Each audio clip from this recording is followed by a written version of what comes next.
પ્રકાશભાઈ આ બધું જોર લગાવો છો?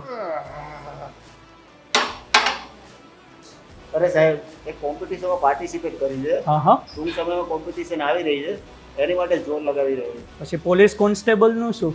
છે. એનું સાહેબ ધીમે ધીમે ચાલી રહ્યું તો છે. ભાઈ એમાં જોર નહીં લગાવવું પડે? લગાવવું પડશે, પણ સાહેબ એની બાબતે કોઈ ગાઈડન્સ આપો તમે. અરે ભલામણા વેબ સંકુલ આવી રહ્યું છે, જોર લગાવો. પોલીસ કોન્સ્ટેબલની એક્ઝામ આવે ને વેબ સંકુલ કંઈ ના લાવે, એવું થોડી બને. જોર લગાવો. સંપૂર્ણ માહિતી 17 તારીખ રાત્રે 8 વાગે વેબ સંકુલ ઓફિશિયલ યુટ્યુબ ચેનલ પર.